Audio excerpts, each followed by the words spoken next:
Bom dia. Tal como o cadastro tem múltiplos atores e é um desafio, atendendo aos múltiplos intervenientes no mesmo, aqui também temos um desafio que é tentarmos que cada uma destas entidades que tem algo a dizer relativamente à administração e gestão do cadastro predial e do território, dar o tempo para que cada um deles, pelo menos, dê conta da sua visão e dos principais desafios que o cadastro predial coloca em cada um destes domínios. Temos a Direção-Geral do Território, o Instituto de Registros Notariados, o IFAP, temos um conjunto de 3 municípios e também a Federação Nacional de Floresta, que também cá está presente também na ótica da gestão do território em si. Sem demais, atendendo ao número de pessoas, nós o que pretendíamos também era, eventualmente, no final, se houvesse tempo, dar oportunidade para algum debate. Agradeço à PDSI o convite para participar neste seminário, com muito gosto, muito interesse, não só é importante partilhar a visão que temos na DGTI, que a Sra. Secretária de Estado do Ordenamento do Território também aqui nos trouxe, partilhar, para, enfim, comunicarmos aquilo que estamos a pensar e também receber os contributos inversos, para também recolhermos as sensibilidades, as opiniões, ouvirmos os outros atores, o que é que pensam do que estamos a fazer e quais são as suas necessidades, porque de facto nós temos que responder a essas necessidades. Portanto, agradeço à PDSI e, enfim, naturalmente, congratulo-me com a presença quer da Sra. Secretária de Estado do Ordenamento do Território, quer da Sra. Secretária de Estado da Justiça, enfim, que representam aqui os 2 pilares do principal esforço que estamos a fazer a nível de contribuir para a majoração, para o incremento da cobertura do país com a informação cadastral e com o objetivo último de incrementar a cobertura com cadastro predial, que é esse o nosso objetivo final. Nestas palavras iniciais, de facto, o mote desta sessão, Território Inteligente, já aqui foi dito, para termos um território mais inteligente, para conseguirmos aproveitar devidamente as políticas de inovação, que o Dr. António Baldo Santos nos esteve aqui a apresentar. É absolutamente essencial termos uma informação, não é? E o Portugal fez um caminho extraordinário nas últimas décadas de produção de informação, em muitas das áreas. Temos informação e sobre ela produzimos conhecimento, isso é absolutamente, penso que adquirido por todos os presentes. Fizemos esse caminho, enfim, muito gratificante nas últimas décadas, quer na informação geográfica, na cartografia, num conjunto de áreas, no ordenamento do território, nos indicadores, mas de facto o cadastro ficou um pouco para trás, é complexo, a operação de execução, de produção de cadastro predial é complexa, porque exige, de facto, muita mobilização de recursos humanos, de recursos financeiros, portanto é cara, é morosa, e de facto os tempos não foram favoráveis a que esse esforço se fizesse por um conjunto de razões. Até porque é uma informação de base, que é tão infraestrutural, que as pessoas, a sociedade, não reconhece o problema que tem por não ter esta informação. E nós sabemos que os problemas, em políticas públicas, os problemas são construções sociais, é preciso que a sociedade também nos transmita que precisa mesmo deste cadastro, e isto agora, nos últimos anos, 2, 3 anos, foi muito evidente, porque de facto, a propósito de alguns fenómenos, de eventos negativos, nomeadamente associados aos fogos florestais, mas não só, outras necessidades, as alterações climáticas também deram aqui um reforço.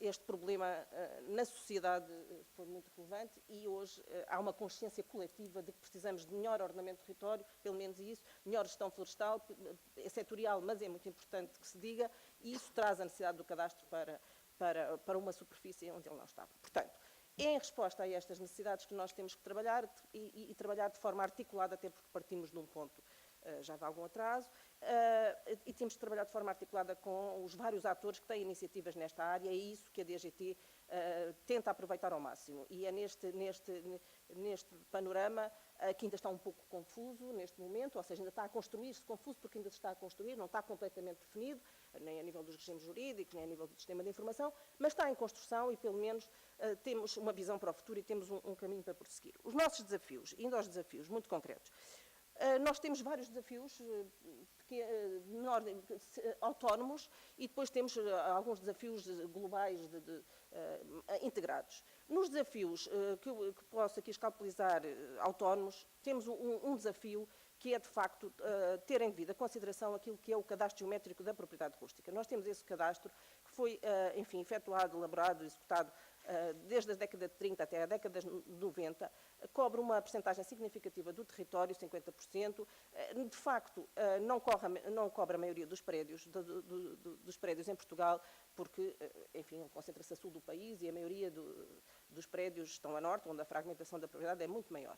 Mas é uma informação muito válida, que hoje nós continuamos a geri-la, não é? Nós, na Direção-Geral do Território, pronunciamos sobre todas as alterações que afetam a configuração geométrica da propriedade e, portanto, temos esses dados. Mas é uma informação que, de alguma forma, ainda existem vários formatos, em vários estados de digitalização, de vetorização. Portanto, é preciso fazer aqui um esforço, há aqui um desafio, que é considerar devidamente. É informação, é cadastro, não é uma informação irrelevante, não é uma informação de natureza cadastral, é efetivamente cadastro. Em alguns casos está desatualizada, em alguns casos podemos ter dificuldades de fazer aquela transição do papel, do analógico, para o digital, porque, enfim, não é automática, exige mão humana, olho humano, mas esses dados têm que ser, de facto, considerados como cadastro predial e essa transição deveria ser feita. Portanto, o nosso desafio é trabalhar com a área das finanças, que também está a pensar nas suas próprias necessidades, em termos de avaliação e tributação da propriedade, naturalmente, e, portanto, isto tem que ser a par com eles, mas a nossa intenção é, de facto, nós fazermos todo o trabalho de SAPA, todo o trabalho preparatório de melhorar esses dados, no sentido de os tornar perfeitamente integráveis no dia em que, legalmente, tínhamos essa possibilidade de consagração. Integrar esses dados em cadastro predial e resolvermos definitivamente uma parte significativa do território nacional. Depois, ao nível do cadastro predial, propriamente dito, não é? Criado em 95, mas, enfim, sem grande sucesso de concretização, embora com algum esforço e experiências muito válidas que foram feitas na área, em 5 concelhos, de facto, de efetivação de execução de cadastros, mas que nunca chegaram a entrar em vigor por razões várias, não é? De natureza técnica, mas sobretudo de natureza jurídica e enfim, também de política e, portanto, de decisão política final, de o colocar em vigor. Mas esses dados existem e, enfim, estão datados, esses nunca tiveram atualização, mas tal como alguns prédios tiveram a sua evolução, outros não tiveram, e, portanto, essa informação também deve ser recuperada. É também para nós um desafio, que não é um desafio muito difícil, é só uma questão de pegar naqueles dados, de os colocar em consulta pública e depois, no âmbito de uma conservação, admitir que eles sejam atualizados e integrá-los também no sistema de cadastro, porque é uma informação que hoje, enfim, não serve ao país, não serve a ninguém, serve aos seus proprietários pontualmente que nos pedem os seus dados e mesmo assim temos que os dar, enfim, com N referências de que não é informação cadastral, portanto não tem a validade que deveria ter. O cadastro predial, de facto, com estes insucessos, levou a que, em 2007, se tomasse uma iniciativa dentro do âmbito e com a perspectiva de termos cadastro predial, com uma iniciativa de um regime experimental que, enfim, na gíria é conhecido como Sinergic, que traduz uma sigla da sua denominação, e esse cadastro predial Sinergic, pensado em 2006, 2007, em termos de concessão e de entrada em vigor de um diploma, mas depois, só em 2010, 2011, conseguiu, de facto, ter as autorizações de despesa para que fosse para o campo a realização dessas operações, em 7 concelhos com elevado risco de incêndio. Portanto, o risco de incêndio já nessa altura comandava aqui as nossas preocupações. Portanto, 7 concelhos, autorizada a despesa em 2007, em 2010, 2011, efetivamente no terreno em 2013, 2014 e depois abruptamente interrompido, porque, enfim, o financiamento tinha a ver com o programa comunitário que fechou em que acabava em 2013 e que fechou as suas contas em 2015 e as operações têm que estar fechadas independentemente do resto. E, portanto, ficámos, de facto, não totalmente concluídas, mas com um manancial de informação muito relevante. Foi um investimento muito grande, foi um esforço muito grande da DGT em termos do envolvimento dos seus corpos técnicos e também financeiro do país. Pagámos aquela informação e, portanto, depois de 2015, dadas as vicissitudes do seu encerramento daquela forma, enfim, mais abrupta, estavam numa situação ainda de limbo do que é que se poderia fazer com aquela informação. Voltar ao terreno, arranjar um programa de financiamento para completar. Adotámos uma solução, uma visão pragmática, que no fundo é o que temos e é válido, vamos colocar em vigor e vamos gerir. E, portanto, é isso que aconteceu. Neste momento, Oliveira do Hospital e Ceia já estão foram para a publicação em Diário da República, portanto, o Ceia já saiu, mas não saiu o Oliveira do Hospital apenas por razões de organização da própria imprensa nacional da Casa da Moeda, mas teremos estes dois, em breve, São Brás de Alportel também, já em 2019, Loulé e Taviron também já estamos a fazer os trabalhos de conclusão, depois Paredes e Penafiel só no segundo semestre deste ano, portanto, não temos condições internas à DGT para fazer, de facto, todo este processo ao mesmo tempo. Mas esse é o nosso grande desafio e é a nossa grande aposta. Não só porque fazemos, enfim, jus ao investimento que foi feito de todos, da administração, ao conhecimento que foi adquirido pelas próprias empresas que executaram este cadastro, foi com recurso a empresas externas, naturalmente, e, portanto, e não só por isso, porque no dia em que ele entrar em vigor, que foi sexta-feira, o primeiro município, obriga-nos a pensar no modelo de conservação, aliás, já o tínhamos pensado antes, mas obriga-nos a efetivar o modelo de conservação do cadastro e, de facto, a entrar aqui num novo rumo de gestão de cadastro predial. E, portanto, nós estamos neste momento com um projeto de regime de cadastro predial revisto, de revisão do regime de cadastro predial, que visa a conservação, mas visa muito mais do que a conservação, visa também uniformizar todos estes regimes, estes vários regimes que estão em vigor e encontrar uma lógica para isto. Paralelamente, a informação cadastral simplificada, eu não me vou alongar, está aqui a doutora Sofia Carvalho, portanto, uma iniciativa da parte da área da Justiça, centrada naquilo que é uma necessidade também do país e na necessidade de conhecer os proprietários e relacioná-los com a propriedade, e a propósito disso, relacioná-los com a propriedade de uma forma mais moderna, em que não só tem as descrições prediais, mas também os registros precisam ter, de facto, a configuração geométrica para a sua atividade, e, portanto, esse processo está em curso, nós temos colaborado com ele em tudo o que consideramos que das nossas competências, e não só, também motivando e incentivando este processo. É muito importante esta iniciativa da aproximação às pessoas diretamente ao local, para que elas tenham interesse em declarar os seus prédios, em vir fazer o desenho das suas propriedades. Portanto, são iniciativas de base local e de envolvimento dos cidadãos que são fundamentais. Porque um dos problemas que temos no cadastro predial, nas operações, é de facto o envolvimento das pessoas que queiram aproximar-se e declarar os seus prédios. Portanto, esse desafio aqui é de nos articularmos, é de facto deixarmos das capelinhas e articularmos efetivamente com quem tem várias outras iniciativas, muito ligadas à nossa, porque desta informação cadastral simplificada resultam unidades prediais que têm requisitos que podem e devem integrar cadastro predial e, portanto, é nessa articulação que temos vindo a trabalhar e, enfim, a doutora Sofia Carvalho falará agora para o futuro do que se prevê para isto. Portanto, estes são os desafios, digamos, do diário, os desafios mais micro, aqueles desafios mais concretos para cada uma das áreas, mas o desafio global, de facto, nós temos aqui 3 desafios globais. Um é consolidar, de facto, primeiro passar a mensagem, comunicar, acabar com este ruído sobre o que é o cadastro, o que é a informação cadastral simplificada, se são sobrepostos, se não são, não são nada disso, são complementares, são articulados. E o primeiro desafio é, de facto, como disse aqui a Sra. Secretária de Estado, que já o explicou, entendermos que temos dois grandes grupos de unidades prediais. Temos as unidades prediais em cadastro predial, a partir do momento em que entram em cadastro predial conservam-se com determinados requisitos, portanto, quando entram em cadastro predial têm determinados requisitos de qualidade da informação gráfica e dos mais dados cadastrais, a partir daí conservam-se. Temos um grupo enorme também de geração de informação cadastral simplificada, a partir da informação gráfica georreferenciada.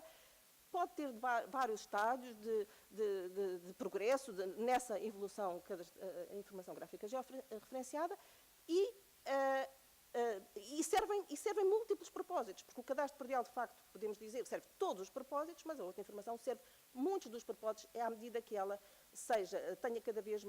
reúna cada vez mais requisitos, mais propósitos pode servir e o país precisa dela urgentemente. E, portanto, esse grupo, reunindo os requisitos todos, integrará, chegaremos àquele objetivo último, ter o país totalmente coberto com cadastro predial, que configura para os particulares os direitos e os deveres integrais relativos à propriedade. Portanto, assumir, comunicar isto, explicar e absorver como é que estamos a organizar-nos. Depois é articular os regimes jurídicos único, reunir tudo num regime jurídico e ter os dois regimes jurídicos bem definidos, este da informação cadastral simplificada, o do cadastro predial, bem articulados, e articularmos com todos os outros regimes jurídicos que permitem que haja cadastro produzido.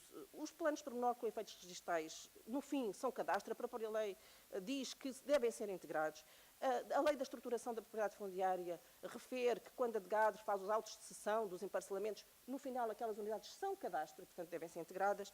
E, portanto, tudo isso deve ser articulado. Por último, mas o mais importante de tudo, o sistema de informação integral e único com vários subsistemas. Portanto, um balcão único para o cidadão, onde não haja, de facto, dúvidas sobre onde é que temos que nos dirigir, ou para as empresas, ou para, enfim, para as entidades da administração pública, um balcão único e depois, sim, uma linha de interoperabilidade completamente definida e que sirva a todos, com toda a informação organizada da administração central e depois no back-office, sim, cada um com o nosso sistema de informação, no exercício das nossas competências, a fazer aquilo que nos compete em cada caso. E, portanto, são estes os desafios. É uma visão, mas que naturalmente, incorpora muitos desafios de curto, mas também de médio prazo e alguns até de longo prazo, porque são difíceis de alcançar. Obrigada. Muito obrigado. São, sem dúvida, vários dos desafios e diferentes ordens. Para complementar aquilo que está aqui a ser referido, e aliás aproveitando as referências ao cadastro simplificado, ao BUPI, aos desafios também da conservação do cadastro que agora se colocam com a publicação destes primeiros municípios do projeto Sinergic, temos também connosco... Os presentes, eu reforço os agradecimentos feitos pela minha colega a doutora Fernanda do Carmo, pela presença de todos, agradecer o convite da APDSI e a presença da senhora Secretária de Estado no patrocínio desta iniciativa, que também ao IRN muito honra. Como foi referido, o IRN tem aqui um papel e um desafio recente no âmbito do cadastro, não no âmbito do conhecimento do território, porque o IRN, como sabem, tem uma missão relativamente à identificação de quem são os titulares dos prédios, em geral, mas este ano, sobretudo neste último ano, ou nestes últimos 2 anos, desde que começou a ser preparada uma última iniciativa legislativa, tem de facto assumido um papel diferente no âmbito em concreto do cadastro, e do cadastro chamado cadastro simplificado. Esse foi o primeiro desafio do IRN, e quando falamos aqui em desafios para o território, o IRN assumiu um novo desafio neste último ano, e se calhar começava-vos pelo fim daquilo que foram estes últimos 12 meses.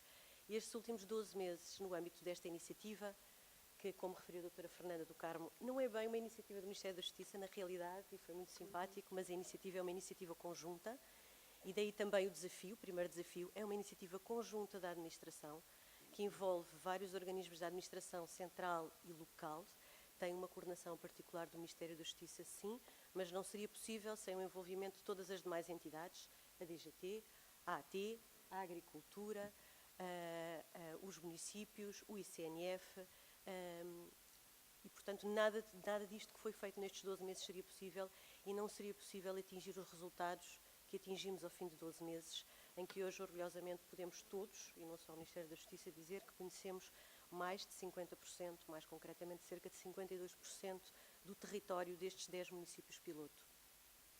Mas andando aqui um pouco para trás, o que é que foi este desafio do IRN no último ano? O desafio foi desafiar-se a si próprio também porque nos obrigámos a rever procedimentos no âmbito do registro predial, mas sobretudo coordenar este projeto e este desafio gigante que foi implementar e experimentar uma nova forma de fazer cadastro, não só no âmbito dos procedimentos, mas sobretudo no âmbito da utilização também das novas tecnologias e pôr as novas tecnologias ao serviço daquilo que pode ser, que é um procedimento tradicional, mas porque não experimentámos fazer de forma diferente. E, portanto, essa experimentação não é só nos 10 concelhos, é uma experimentação de procedimentos, é uma experimentação de práticas. Tudo isto foi iniciado não há 12 meses atrás, na verdade, isto não sucede os grandes incêndios de 2016, começa a ser preparada uma iniciativa legislativa ainda um ano antes, no âmbito do pacote das florestas, e surge então o cadastro simplificado, com base e incidência em 10 municípios iniciais, piloto, que se situam 8 no Pinhal Interior e 2 mais a norte, que também tinham muito interesse em ser testada esta iniciativa por terem estruturas de organização e estruturas orográficas muito diferentes, em que a minha e a Alfândega da Fé. E nestes 12 meses foi então testado um procedimento simplificado de registro, procedimentos de gratuitidade, mas sobretudo um procedimento de representação gráfica georreferenciada dos prédios, que também parte da iniciativa da administração, para além da iniciativa do interessado, e de vir desenhar com base em fotointerpretação aquilo que é a localização dos seus prédios rústicos e mistos. Esta iniciativa decorreu ao longo de 12 meses, mas dizer-vos que ao fim de 2 meses, embora com acompanhamento muito próximo, 2 meses esses em que foram desencadeadas iniciativas importantíssimas do ponto de vista da mobilização, e esse é um dos primeiros desafios, da mobilização não só, e não estamos a falar só dos titulares, mas também a mobilização das próprias autarquias, porque todas elas falam uma linguagem diferente, têm geometrias muito diferentes e por isso também apresentaram no final dimensões muito diferentes de área conhecida, que vão entre os 50% e os 90%, na verdade. Mas o desafio começou nesses 2 meses, em que, para além das iniciativas tradicionais, numa gestão de projeto integrada, que é tremenda e que passa por articulação central e local, passa por iniciativas de formação, passa por desenvolvimento de plataformas, passa por service design, passou por integração de equipas multidisciplinares no âmbito do desenvolvimento da plataforma, da informação geográfica, do tratamento de Big Data, da monitorização contínua, do trabalho de comunicação em proximidade. Mas após esses 12 meses, aquilo que nós constatámos foi que tínhamos que pensar como é que poderíamos ainda fazer mais diferente do que aquilo que já estávamos a fazer. E, efetivamente, se foi imediatamente constatado que havia algumas iniciativas que tinham que ser imediatamente acionadas e que ainda não estavam no terreno, em termos de comunicação, de ações de proximidade que foram desencadeadas depois também pelos municípios, a verdade é que precisávamos de ganhar escala e precisávamos de conhecer mais rapidamente o território. E nessa altura, ao fim de 12 meses, pensámos novamente em como fazer diferente e como nos desafiarmos para conhecer mais território e de uma forma ainda inovadora. E nessa altura foi criada uma equipa paralela de desenvolvimento, uma equipa que ficou focada em experimentar e desenvolver e experimentar ainda um novo modelo sobre este, que foi, por que não pensar se conseguimos criar um conhecimento prévio, deduzido a partir da informação que temos, e quando chegamos aos titulares, ou quando os titulares vêm ter connosco, nós perguntamos, ou pedimos para confirmar, é por aqui, é aqui que é a sua localização, e portanto partir de um modelo, que foi isto que foi começado a ser desenhado, um modelo dedutivo de conhecimento, do conhecimento provável da localização dos prédios dos titulares. Isto porquê? Estávamos também perante um desafio, que era perante estas novas tecnologias que estávamos a disponibilizar ao cidadão, de fotointerpretação para a localização dos seus prédios, estar a ver aqui alguma demora nessa localização, porque os ortofotomapas apresentam uma representação daquilo que não é propriamente aquilo que é conhecido pelos titulares, porque as árvores já não estão lá, porque houve incêndios, porque os caminhos foram alterados, enfim, havia também alguma dificuldade nessa fotointerpretação. E porque também estamos perante uma população envelhecida nestas zonas, sobretudo do Pinhal Interior, e, portanto, o desafio era também como tornar todo este processo mais simples e mais rápido, em benefício dos próprios e em benefício do projeto. Este projeto, de uma forma muito abreviada, que terei todo o gosto, a quem estiver mais interessado em mais detalhe, pormenorizar, passou por, a partir da informação existente, informação das toponímias, informação georreferenciada de toponímias, informação georreferenciada de polígonos já desenhados e conhecidos nestas zonas de intervenção, tanto já desenhados pelos próprios, como áreas conhecidas já na posse e georreferenciadas pelos próprios municípios, desenhar um modelo dedutivo da localização aproximada das matrizes. Para quê? Para com isto ser possível propor a tal localização quando um titular se desloca até aos balcões. Dizer-vos que ao fim de 3, 4 meses, e começámos este projeto num dos municípios piloto em particular, tínhamos resultados que ultrapassaram as nossas expectativas e colocámos essa prova de conceito, também ela, em teste. Portanto, um piloto dentro de um piloto. E que nos permitiu fazer o quê? Pôr uma layer de informação sobre esta plataforma que permite que o titular, quando se desloca ao balcão e introduz a sua matriz, lhe seja apontada uma localização provável dessa matriz. Dizer-vos também que começou a ser feita desde logo uma medição sistemática do erro de distância e a mediana da distância entre o erro da localização provável e da localização efetiva do desenho foi-se estreitando em municípios entre os 250 metros e os 25 metros. Depois deste piloto, dentro do piloto, este processo foi estendido a todos os 10 municípios e hoje é possível um titular que se desloca a estes municípios ser auxiliado neste processo e criámos então aqui assim um processo de inteligência sobre o conhecimento do território, um processo de inteligência que nos permite agilizar o processo, a identificação dos prédios por parte dos titulares, com um grande sucesso para os tempos de efetiva identificação dos prédios. Neste momento, o projeto piloto, que terminou formalmente no dia 31 de outubro, continua, foi prorrogado por despacho interministerial e, portanto, os procedimentos continuam no terreno até que a nova lei, que está neste momento na Assembleia, seja aprovada e que vai prorrogar todos estes procedimentos, com algumas alterações e que também são os próximos desafios. Estender, e esses são os desafios, este procedimento a todo o território nacional, a todos os prédios rústicos e urbanos, estender o procedimento de representação gráfica georreferenciada de acordo com o cadastro simplificado aos municípios que não têm outras iniciativas de cadastro aqui já identificadas e, portanto, todos os demais ficam obrigados a esse procedimento prévio antes do prévio ao procedimento de registro.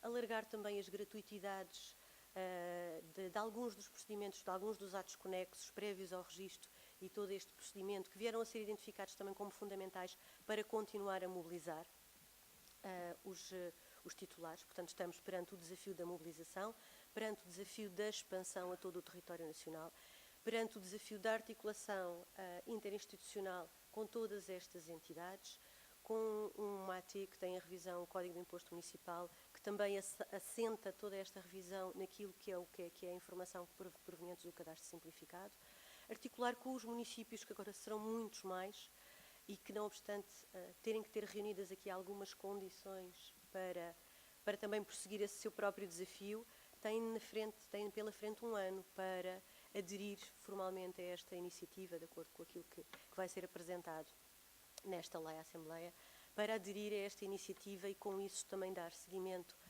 em espelho daquilo que foi feito nos outros municípios com o cadastro simplificado.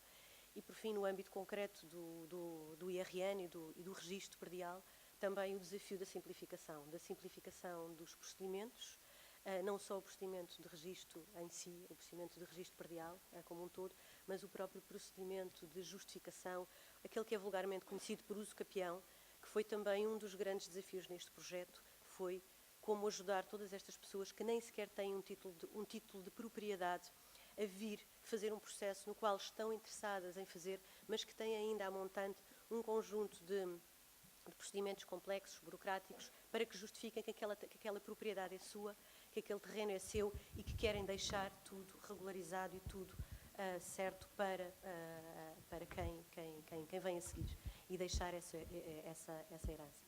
E esse também é o desafio particular de simplificação propriamente dita no âmbito do registro predial, neste contexto alargado do conhecimento do território. Muito obrigada. Muito obrigado, sensibilizando todos para o tempo que temos. Somos 7, temos cerca de 60 minutos e, portanto, tentar gerir este tempo da melhor forma possível. Bom dia, vou tentar ser rápida, agradecendo em primeiro lugar à PDS e o convite, do qual ficamos muito gratos. O IFAP é o organismo que tem por missão pagar os subsídios aos agricultores, os nacionais e os comunitários. nessa matéria teve que lançar, nos anos 90, mão de, não havendo cadastro de base para a identificação dos prédios, lançar um desafio às associações de agricultores, às universidades, pedindo ajuda para formarmos um sistema de informação geográfico onde estivessem representados os prédios de cada um dos agricultores com potencialidade de poderem vir a receber subsídios. Portanto, o mote era a área agrícola, alguma área florestal, mas o mote era termos representado num sistema de informação geográfica a área agrícola.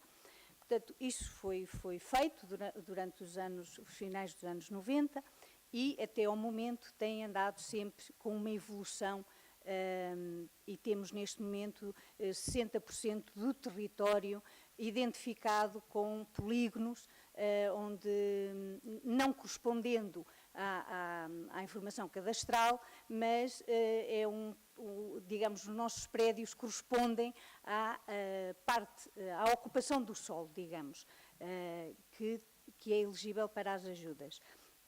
Entretanto, surgiu o projeto BUPI, que nos lançou também o desafio de colaborarmos.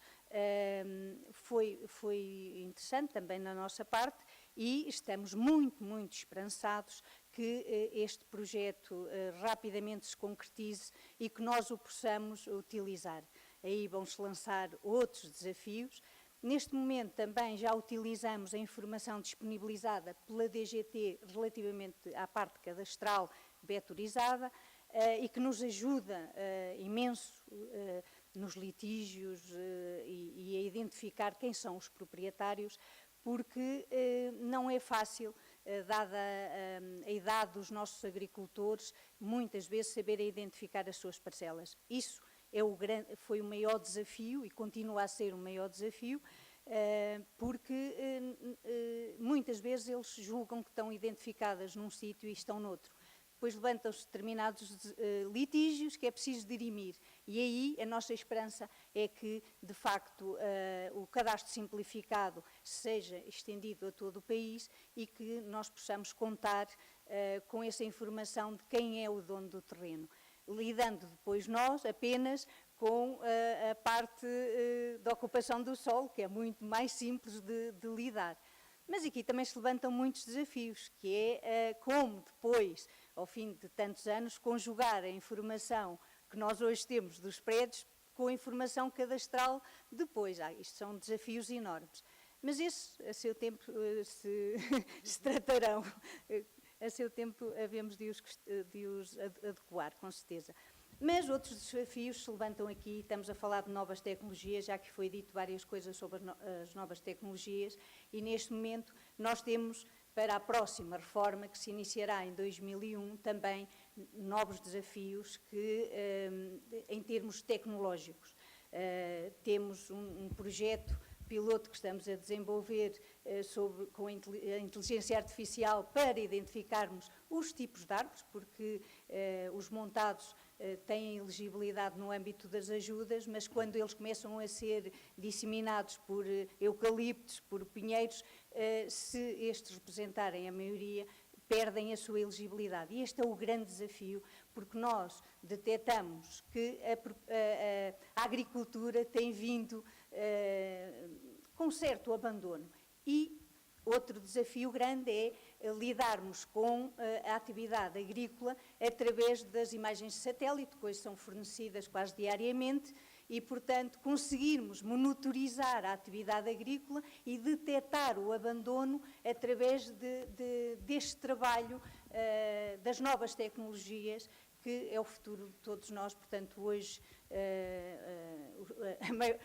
a maior parte do nosso trabalho hoje é centrado nas novas tecnologias e, portanto, temos também aqui um desafio muito grande da administração pública, que é modernizar-se e com gente nova, com gente das novas tecnologias, que consigam ultrapassar estes problemas que todos os dias agora se colocam com as novas tecnologias e que não é fácil com a administração envelhecida. Só aqui um mote, que a administração hoje está a mudar e rapidamente o paradigma de interoperabilidade entre os sistemas, o que facilita a vida a todos e é uma economia em termos de gastos para a administração muito grande. Porque até aqui via-se muito que cada organismo, cada instituto, olham para a sua capelinha. Hoje estamos numa mudança grande de paradigma, que é vamos interoperabilizar os sistemas. Já estamos a interoperabilizar com o IRN para validar os nossos beneficiários, as atividades económicas, se a pessoa acabou por falecer ou não, porque é uma informação preciosa para quem está a pagar, para quem tem a Comissão e a Comunidade Europeia sempre a auditar-nos, é um desafio muito grande. A interoperabilidade com todos estes sistemas é o futuro, porque nós devemos trabalhar para uma administração mais moderna, com mais competências e com mais interoperabilidade entre todos os sistemas, olhar para o conjunto e não olhar para cada uma das capelas, como eu costumo dizer. E é sobre isto, é os grandes desafios que temos e estamos muito esperançados que o BUPI rapidamente se alargue a todo o país e que a gente o consiga utilizar. Muito obrigada. Muito obrigado. Muito bom dia. Agradeço o convite que foi endereçado à Câmara Municipal de Lisboa e nós vimos aqui, ou eu venho aqui, partilhar convosco a experiência que nós temos tido na Câmara Municipal de Lisboa relativamente a esta matéria de cadastro. Por isso, como foi dito, nós em 2010, 2011 tentámos dar início a um projeto de Sinergic com a DGT, precisamente, em que tentámos montar esse projeto em duas freguesias, que era Alcântara e Prazeres, e devido a várias vicissitudes, não conseguimos levar o projeto para a frente e o projeto caiu. De qualquer maneira, aprendemos muito na altura e com a experiência que tivemos com a DGT, os ensinamentos que tivemos com a DGT, com a IRN e com a AT na altura, resolvemos nós próprios montar um projeto de cadastro interno, feito com a prata da casa, de forma a termos uma visão de todo o território coberta. Entretanto, antes de termos esses elementos a nível de cadastro, já tínhamos começado em 2003 a desenvolver um projeto que era o cadastro urbano. E o cadastro urbano correspondia ao quê? É o levantamento de todos os edifícios da cidade de Lisboa, a sua identificação, localização, caracterização e montámos uma base de dados geográfica em que tínhamos a identificação de todos os prédios da cidade de Lisboa. E, no fundo, são 55 mil edifícios e cerca de 400 mil frações. Temos tudo caracterizado, georreferenciado, e isso serviu de base, ou seja, foi criado um roteiro de morada geográfico que servia de base a todos os sistemas de informação de gestão do município. Eu estou a falar na gestão urbanística, estou a falar no planeamento, por isso todos os programas que eram desenvolvidos, todas as aplicações que eram desenvolvidas, tinham obrigatoriamente de ter por base esse sistema de informação geográfica ou esse roteiro de moradas, o que trouxe uma mais-valia porque criou uma unificação de procedimentos dentro da Câmara e conseguíamos perceber para um determinado local todos os instrumentos, todos os processos que existiam no município. Por isso, com base nessa informação de cadastro urbano que nós tínhamos, começámos a desenvolver o chamado esboço de cadastro predial. E o esboço de cadastro predial consistia precisamente em delimitar ou fazer o esboço geométrico da propriedade de todos os prédios de Lisboa. Começámos com os municipais e depois alargámos para os particulares, a sua indexação à descrição predial e à matriz predial. E neste momento temos os 61 mil prédios de Lisboa, todos cartografados, georreferenciados, localizados e devidamente indexados ao registro e à matriz. E entretanto, desenvolvemos um sistema informático interno em que os próprios serviços do município, no seu processo de licenciamento, fazem uma prévia consulta a essa aplicação de cadastro para perceberem a legitimidade das intervenções que são desenvolvidas no município e com isso temos evitado muitas questões que depois poderiam ter problemas depois no futuro. Essa informação também é muito utilizada pelos nossos sistemas de prevenção e de socorro, precisamente da limpeza, perceber onde é que é o território, quem é o proprietário, como é que se deve intervir, se é propriedade municipal, se não é. Por isso, a aplicação tem estas aplicações de cadastros têm uma aplicação transversal em todo o município e neste momento, antigamente, quando se falava em cadastro, ninguém sabia o que era. Neste momento, no município de Lisboa, quando se fala em cadastro, toda a gente sabe o que é e sabem que a primeira coisa que tem de se fazer antes de se começar a analisar um processo é precisamente saber onde é que se localiza e consultar esta aplicação de cadastro. Começámos a desenvolver em 2016 a terceira parte do cadastro, porque para nós o cadastro tem 3 vertentes, tem o cadastro urbano, o cadastro predial e o cadastro de subsolo. Por isso, em 2016 começámos a desenvolver a parte de cadastro de subsolo. E o que é o cadastro de subsolo? No fundo, já se conhecemos em cima, conhecemos o tapete, que é o cadastro predial, agora temos que conhecer o que é que se passa por baixo. E como tínhamos uma série de sondagens no município que vêm, quer das obras municipais, quer de obras particulares, começámos a carregar na base de dados todas as sondagens, georreferenciámos-las e com isso conseguimos perceber quer as características do terreno da cidade de Lisboa, e começámos também a fazer um desenvolvimento de georreferenciação de todas as caves e construções em subsolo. Por isso, neste momento, temos cerca de 8.000 edifícios caracterizados a nível de caves de subsolo e, por isso, a ideia é, quando eu olho para um pedaço de território, consigo perceber quer os edifícios que estão lá construídos, as vias, o espaço público, quer consigo saber o limite da parcela do terreno, a sua relação com o registro e com a matriz, e consigo também perceber, a nível de subsolo, quais são as características de subsolo, que para nós têm muita importância, principalmente para as obras municipais, que a característica de subsolo pode ter uma importância enorme na construção de todos os equipamentos que nós desenvolvemos. Neste momento, a nível de estado de arte, temos então os 61.000 prédios de Lisboa georreferenciados, identificados, cerca de 18% da propriedade é municipal, por isso nós somos um grande proprietário de Lisboa, e além disso, começámos a indexar a esta plataforma de cadastro, que no fundo nós chamamos de LX Cadastro, mais 2 vertentes, que foi a vertente do imobilizado, e que corresponde ao inventário do património dos bens do município, e por isso indexamos a questão financeira ao cadastro, e por isso conseguimos saber, além da propriedade do município, o seu valor, as empreitadas são todas indexadas a este sistema, e conseguimos perceber para cada prédio municipal as empreitadas que tem, o que é que valorizou, o que é que não valorizou, e por isso temos a informação financeira, e estamos também associado à informação de ocupação, ou seja, as rendas, as cedências, os direitos de superfície, por isso tudo o que nos é importante para gerir a propriedade municipal.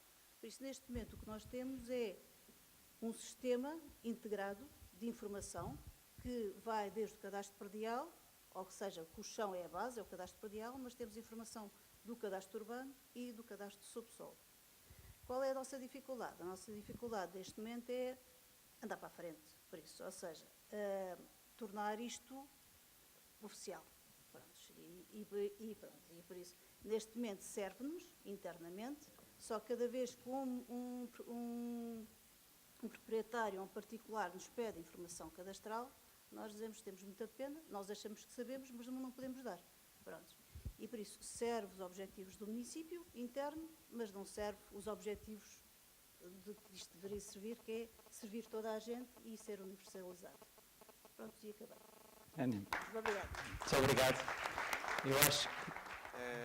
E, curiosamente, eu não faço parte daquela unidade orgânica que está diretamente ligada ao cadastro, o que, se calhar, vai dar uma perspectiva um bocadinho diferente. Os municípios têm o privilégio e a dificuldade de estar um bocadinho no meio de tudo. Portanto, nós levamos a influência dos planos setoriais e das dimensões do Estado Central, levamos as preocupações do público muito perto e funcionam como um pequeno país, digamos assim, onde tudo se tem de gerir aos diversos níveis. Eu gostava primeiro de, uma vez que isto não era a minha área, eu fiz um bocadinho o exercício de exploração como é que eu hei de me posicionar numa palestra desta natureza na perspectiva do desafio. Em 1999 houve uma conferência da ONU com um nome, sediada numa terra com um nome muito esquisito, que se chama Bathurst, que deu origem a um paradigma do desenvolvimento do território, que é uma coisa relativamente básica para os dias de hoje, mas que só à data é que as Nações Unidas entenderam firmar um documento escrito sobre isso. E, basicamente, se nós conseguirmos ter uma boa informação sobre o território, conseguimos ter melhores políticas de território, conseguimos ter melhor administração e melhor gestão e conseguimos ter melhor uso do solo. Passaram 20 anos e nós continuamos, na prática, a debater-nos com estes problemas. Portanto, os desafios são imensos. Com a alteração do regime da Lei de Bases, da Lei 31 de 2014, que vai juntar as políticas do ordenamento do território e desenvolvimento urbano à Lei de Solos, mas que ainda assim deixou de fora a componente do ambiente e a componente do mar, nós passámos a ter um desafio que, do ponto de vista técnico, para mim acho que é absolutamente pertinente, que é, vamos olhar para o ordenamento do território numa perspectiva de solo e de valorização do solo. O solo é, se calhar, das poucas coisas que o ser humano não consegue produzir, mas os holandeses já conseguem, mas adiante. O que quer dizer que, como recurso, e com tudo aquilo que o solo incorpora, como recurso, o facto de nós não conhecermos em profundidade aquilo que dispomos é, no mínimo, curioso. E é um desafio que me parece que todos nós devemos confrontar-nos com. Na medida em que temos de passar a incorporar as dimensões, isto estou a falar ao nível dos instrumentos de gestão territorial da escala municipal, nomeadamente dos planos territoriais de âmbito municipal e, em concreto, do plano diretor municipal, que é a primeira ferramenta onde a coisa, digamos, que se tem de meter a mão na massa, juntando os ingredientes das diversas dimensões. Quando nós temos de incorporar as normas de planos especiais e de planos setoriais com, desculpem-me a expressão, idiosincrasias associadas a cada uma das entidades da tutela que os governa, e com isto se tem de fazer um processo de coordenação, esse é o primeiro desafio. É como é que se consegue verter para dentro de um plano diretor municipal que, tendencialmente, deverá ter uma natureza mais estratégica do que operacional, porque nós temos o caso do primeiro, só para vos contextualizar, Cascais teve como regime de ordenamento do território o plano de urbanização da Costa do Sol desde a década de 40 até 1997. Portanto, e a coisa estava absolutamente segregada. Havia o PUCS, com as suas diversas zonas, e era numa perspectiva muito residencial, e depois havia a zona rural do PUCS e havia as aldeias, que eram pequenos núcleos por aí fora, espalhados, algures, na zona interior do concelho. E atenção que a zona interior está no ponto mais distante a 4 km do mar. Isto mostra bem uma dimensão intelectual que é importante perceber depois quais são as implicações que traz para uma discussão desta natureza. Depois, em 1997, tivemos um plano diretor municipal de primeira geração com uma natureza muito, muito operativa. Eu costumo comentar que aquilo era um plano de urbanização à escala global do concelho. E que, como não havia ações que dependessem necessariamente de outras serem executadas a montante, em bom rigor, se tivesse havido capacidade económica, o território esgotava-se no dia seguinte. Porque as pessoas punham as suas licenças para construir aquilo que o plano diretor municipal, entre aspas, lhes dava, porque o sentimento do indivíduo, do cidadão é esse.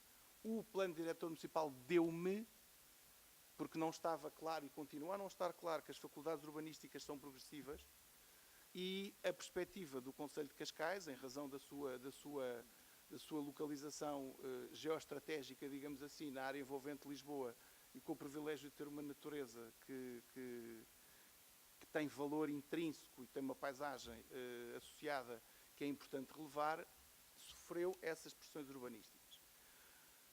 Daí que a perspectiva do investimento, e a perspectiva do investimento aqui não falo nem da iniciativa privada nem da iniciativa pública, da administração do município, foi sempre muito virada para a dimensão da valorização urbanística do conceito tradicional da edificação, digamos, da casinha. porque, como tinha um posicionamento próximo de Lisboa e conseguia conciliar com questões de natureza ecológica que ainda não estavam bem sinalizadas na mentalidade das pessoas, mas que as pessoas sentiam esse conforto, havia a capacidade de viver bem relativamente perto de Lisboa. Um bocadinho o modelo americano dos Hamptons em relação a Nova Iorque é um esquema parecido. E essa questão depois estava inclusivamente associada ao facto da família real ter a sua residência de veraneio desde o final do século XIX. Tudo isto cria uma dinâmica e um drive que tem repercussões ao nível da ocupação e da própria mentalidade das pessoas que intervêm nos processos. Com a nova lei de bases, entra a dimensão produtiva do solo e a questão do valor do solo. E esta questão é absolutamente determinante. Portanto, nós concluímos o processo de revisão do Plano Diretor Municipal a 29 de junho de 2015, no dia em que acabava o prazo para fazer as adaptações, para finalizar os processos, sem estarmos diretamente sujeitos às disposições da nova lei de base, de forma absolutamente deliberada, para depois, com base na experiência que adquirimos nessa revisão, que foi um processo que foi iniciado em 2001, portanto foi um processo muito longo, passou por diversas mãos e perdeu-se ao longo do processo o fio condutor da coisa. E, deliberadamente, para a partir daí, conseguimos perceber o que é que funcionava e o que é que não funcionava e adaptarmos à nova lei de bases. Essa adaptação à nova lei de bases, estamos agora a trabalhar no assunto e colocam-se-nos desafios todos os dias.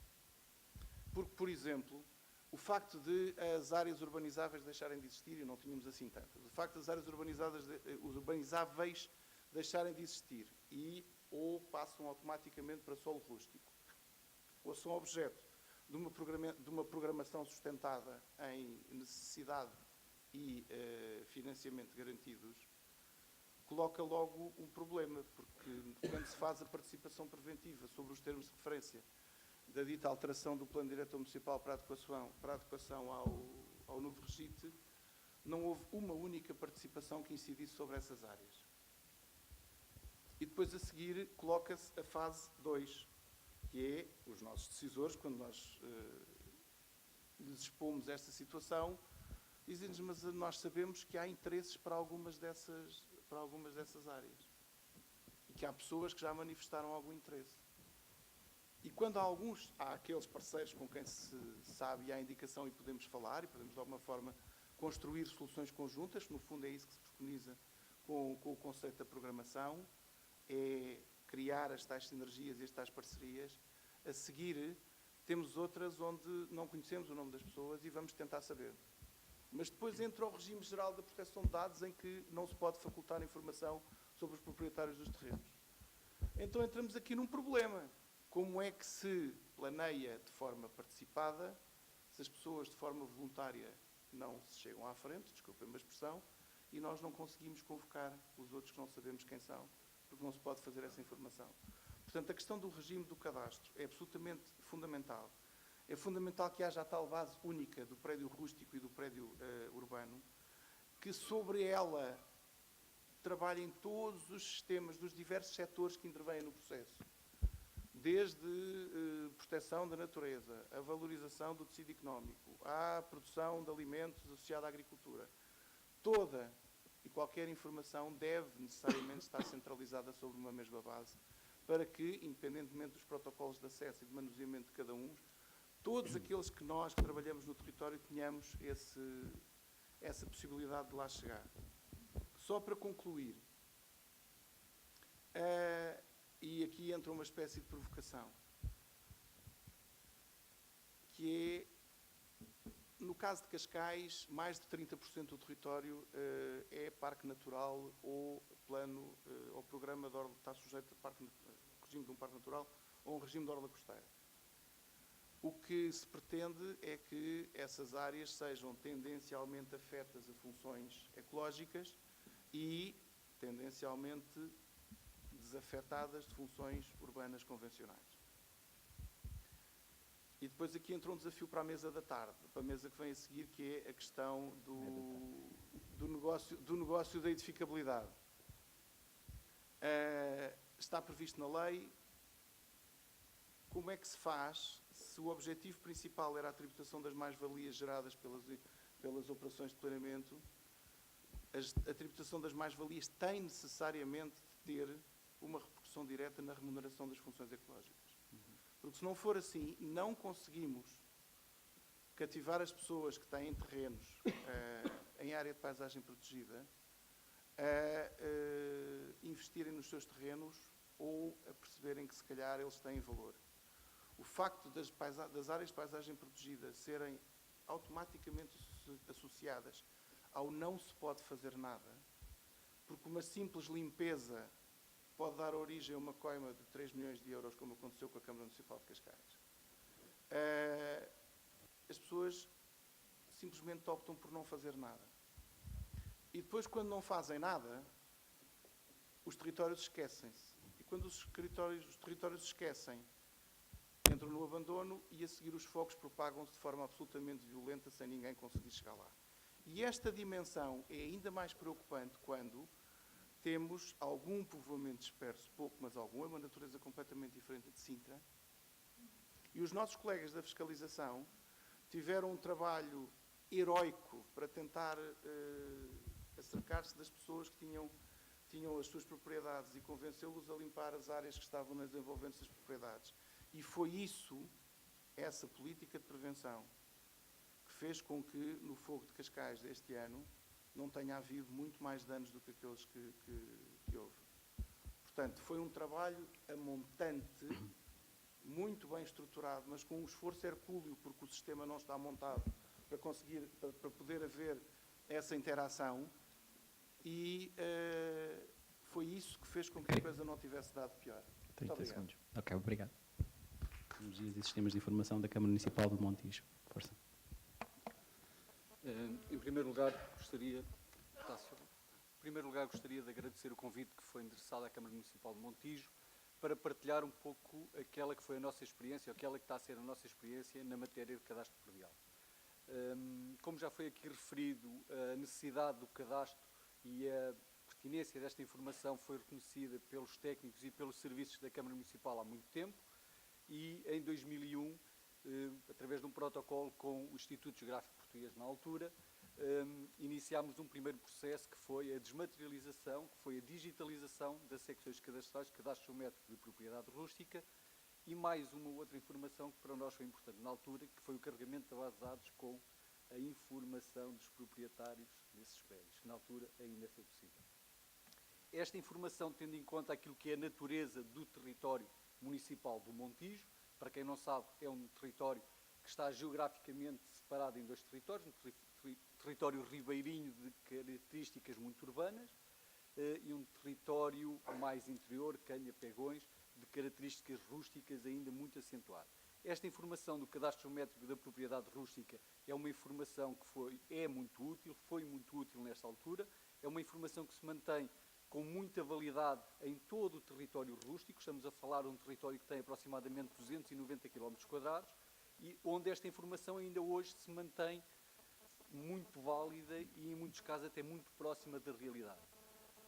Conseguimos já este ano, com a Direção-Geral do Território, fazer uma atualização para a última versão desses prédios e, como aqui foi referido, este é um cadastro que continua a ser mantido e atualizado, e de 2001 para 2018, a última versão que temos mais aproximadamente 600 prédios em termos de diferença, para perceberem que este é um cadastro que ainda continua vivo, não morreu e, no nosso caso, ainda é útil em muitas situações.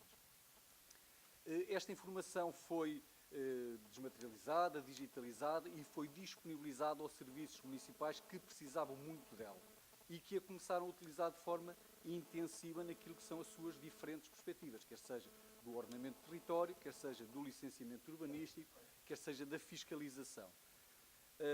Mas com o passar dos anos fomos confrontados com um vazio que nós tínhamos, que é o espaço urbano, que não estava, digamos assim, com o mesmo nível de informação, ou, aliás, não tinha qualquer nível de informação.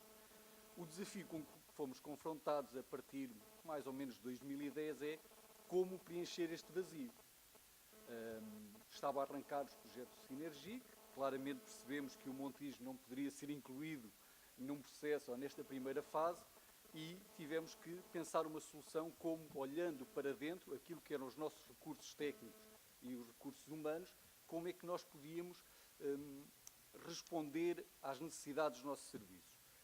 Nós tínhamos um projeto mais antigo ligado à gestão urbanística que tinha a ver com a gestão dos processos urbanísticos, que era muito rico em informação. E alguma desta informação de características prediais, digamos assim. Nós começámos então, a partir de 2011, mais ou menos, com a desmaterialização que também estávamos a impor aos privados dos processos, a reunir aquela que era a informação que existia na gestão urbanística e dar uma volta àquilo que era o projeto de gestão urbanística ou de controle de processos urbanísticos. E o desafio passava por colocar no centro deste processo os prédios ou as unidades prediais como unidade central da gestão urbanística.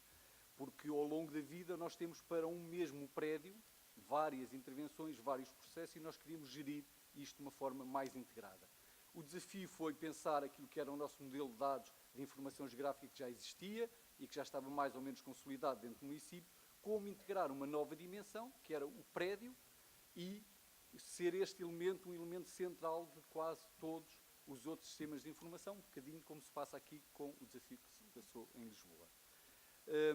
Decidimos avançar com eu vou-lhe chamar um inventário predial, é o nosso esboço daquilo que nós consideramos uma aproximação ao cadastro predial, reunindo toda a informação que existia dentro dos processos urbanísticos, em primeiro lugar, que são muito ricos, quer a informação como a certidão da Conservatória do Registro Predial, as cadernetas prediais, e tem depois uma componente de informação geográfica muito importante que vem dos levantamentos topográficos, que são obrigatórios, que são obrigatórios de ser entregues em formato digital e devidamente georreferenciados, o que nos aporta aqui um rigor no levantamento e na delimitação dos prédios interessante para nós.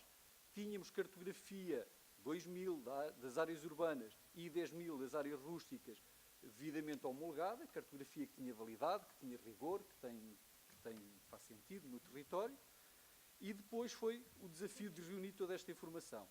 A partir da nossa cartografia, o cadastro métrico da propriedade rústica que estava devidamente desmaterializado e começar a carregar para cima desta base aquilo que era a informação que vinha de várias fontes, essencialmente numa primeira fase a gestão urbanística.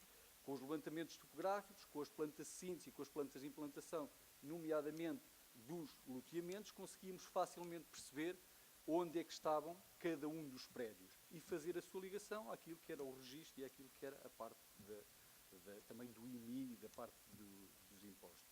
Essa informação foi progressivamente carregada, é um trabalho que ainda não está terminado, é um trabalho ao nível da gestão urbanística que é feito constantemente, diariamente, à medida que os processos entram, e passou logo aqui por um desafio de nós, do ponto de vista daquilo que são os procedimentos da autarquia, de integrarmos os procedimentos de gestão urbanística, de obrigatoriamente terem que passar por esta fase de registro e esta informação ser utilizada também na parte da apreciação. É um trabalho que é contínuo, está a decorrer e que tem tido uma enorme aceitação pelos serviços, uma vez que é uma informação ao qual os outros serviços recorrem constantemente. Eu relembro aqui que as obrigações de limpeza de terrenos que teve a ver com o problema dos fogos foi um desafio para as autarquias, nomeadamente a identificação dos proprietários, quem notificar, e esta informação foi aqui de todo decisivo neste projeto. É um processo que estamos a continuar. Neste momento o desafio passa por integrar um conjunto de informação que temos da parte do IMI, temos listagens e temos informação alfanumérica, não temos informação gráfica, mas temos informação alfanumérica daquilo que é a localização dos prédios e estamos a tentar integrar essa informação alfanumérica localizando ou chegando à delimitação de mais prédios do que aqueles para os quais temos um processo de gestão urbanística. É um processo contínuo, mas é um processo gratificante, porque é uma informação que é muito útil e valorizada por todos os serviços de uma forma transversal à autarquia. Muito obrigado, Francisco. Muito obrigado. Já tenho 12 anos de experiência no setor associativo e queria que nos falasse também um bocadinho das vantagens da existência desta informação e quais são os desafios que colocam.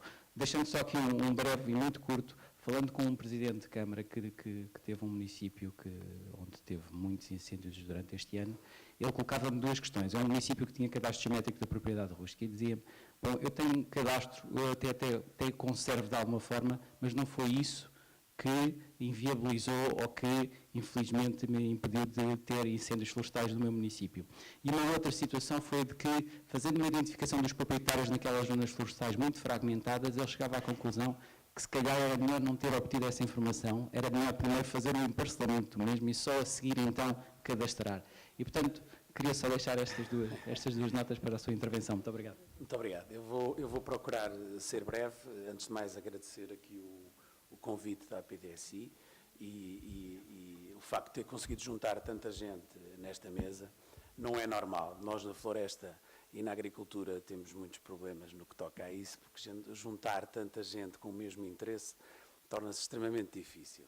Mas eu já tive a oportunidade de dizer ao Sr. Ministro da Agricultura que lhe dou os parabéns por este esforço, que também foi dele, eu sei que sim, não só a Justiça como outros estiveram envolvidos nesta matéria, que independentemente de todos os problemas que acabaram agora aqui de enumerar, eu tenho a certeza que é a única forma de nós conseguirmos trazer mais alguma informação, e informação também é gestão, também é conseguirmos fazer mais alguma coisa pelos nossos territórios.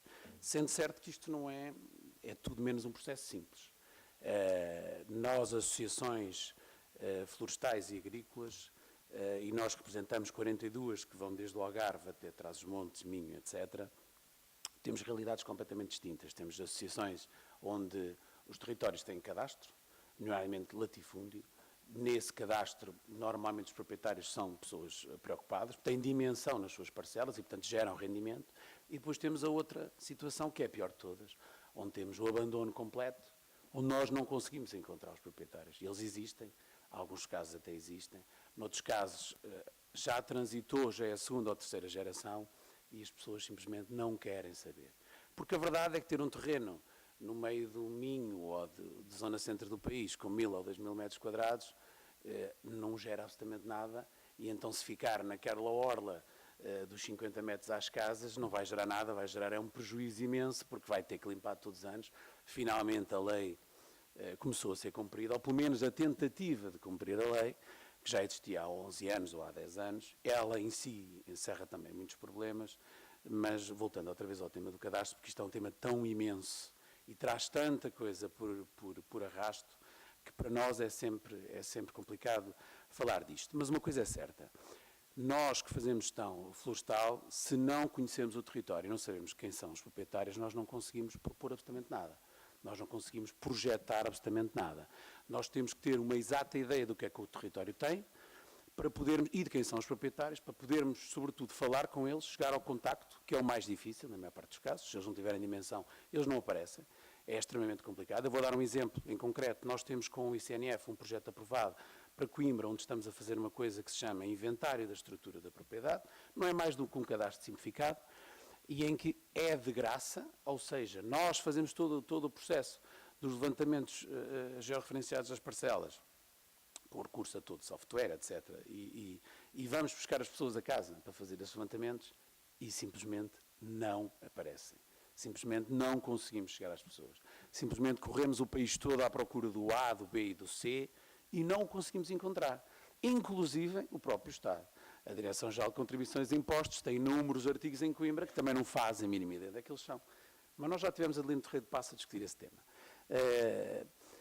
Não é fácil. Nós sabemos que isto é um processo que não é fácil, mas é um processo que tem que acontecer. O que eu denoto, e já que anda há algum tempo, é que neste momento há uma vontade política para juntar todos à mesma mesa. E isso é que é o mais importante, acho eu, para fazer acontecer. É importante termos uma plataforma única onde toda a gente faça verter a informação. Para alguns é mais útil umas coisas, para outros mais útil outras. Para nós é muito importante sabermos quem é o proprietário, mas, sobretudo, os artigos não nos importa muito, nem se está registado nas finanças nem na conservatória, não nos importa muito, mas a nós importa-nos saber o que é que ele lá tem e o que é que ele lá quer fazer, para depois dizer-lhe o que é que ele lá pode fazer efetivamente e conseguirmos agregá-los. E, efetivamente, tem razão quando diz que o emparcelamento seria a solução. Eu não tenho dúvidas que o emparcelamento será a solução, se calhar daqui a 40 anos ou 50 em alguns sítios. Mas para já temos que fazer o cadastro para depois partirmos para o emparcelamento a seguir. Eu acho que este último ano e meio, houve alguma alteração de mentalidades. Alguém aqui há pouco dizia que também é importante que o público perceba que isto é necessário. Fruto destes incêndios, alguns deles com cadastro feito e outros deles com limpezas feitas, arderam todos, porque o incêndio quando chega com dimensões como aquele que chegou em Oliveira do Hospital e por aí fora, não temos hipótese nenhuma de o parar. Não temos hipótese nenhuma. Por muita boa vontade que nós tenhamos, não temos hipótese nenhuma. Isto também tem a ver com outro tema, que é um tema de extrema importância, que é as alterações climáticas, que estão a acontecer e todos nós nos temos que aperceber disso. Eu costumo dizer, em algumas conversas que temos, porque fazemos muita ação de sensibilização às populações por causa dos incêndios, etc., que Marrakech um dia vai se mudar para Lisboa. E, portanto, nós temos que perceber que isso vai efetivamente acontecer e temos que nos adaptar a isso e a novas realidades e a esta convulsão, porque, efetivamente, nós deixámos de ter população no interior e só temos população nas cidades. Vocês, se fizerem vastas áreas do país, percebem que o abandono gerou aqui um problema imenso, que não temos uma solução real para ele e, portanto, fazer o cadastro é uma forma de conseguirmos saber o que é de quem é. Como o Sr. Ministro dizia, vai haver sítios que vão ficar vazios. Pronto, que fiquem. Porque depois esses sítios vazios vão ter dimensão para nós podermos efetivamente gerar aqui, através do Banco de Terras, através de outras soluções que podemos ter, arranjar aqui soluções que sejam viáveis, economicamente viáveis para o país. E aproveitando aqui outro tema que é de extrema importância, e está aqui tanta gente, tantas coisas, e aproveitando aqui a deixa da Câmara de Cascais, há uma coisa que é de extrema importância e que eu acho que os ministérios já começaram a ter atenção a isto, que é territórios onde os proprietários não podem fazer absolutamente nada, só podem fazer floresta de conservação. É importante que percebamos todos que esses territórios estão a gerar um rendimento para todos. Para todos. E que, ao gerar um rendimento para todos, eles têm que, efetivamente, temos que lhes dar algum contributo. Porque quem tem uma área imensa de floresta de conservação, que não pode lá tirar absolutamente nada, nem limpar, em alguns casos, tem que receber alguma coisa para conservar aquilo. E isto tem que se gerar aqui uma forma de retribuir isto para que haja cada vez mais pessoas a fazer floresta de conservação e não só floresta de produção. Claro que hoje em dia fala-se muito no problema do eucalipto, etc. Há 40 anos atrás falava-se no chopo, muita gente já se esqueceu disso, era uma indústria, que era a indústria dos fósforos e dos palitos, que estava em franquecimento na altura, e na altura falava-se muito do chopo. E, portanto, eu acho que o que é importante é termos árvores. Nós consideramos isso. Voltando outra vez ao tema do cadastro, é de extrema importância que este processo não pare, é de extrema importância que isto não seja só da esquerda, não seja só do PS, seja um desígnio nacional, porque este processo tem que avançar. Com muitos erros, com muitos problemas, mas cá estaremos todos para nos entendermos, porque cada um precisa mais de umas coisas do que os outros, e, portanto, para nós é fulcral que este tema, e que se continue a dar a importância que lhe é devida, porque sem sabermos quem é e quem são os atores, nós não conseguimos trazer a gestão para o território. E isso é fraturante, se assim continuar. Está bem? É o meu contributo, eu não vou alargar muito mais, que é para também cumprir os tempos. Muito obrigado. Muito obrigado.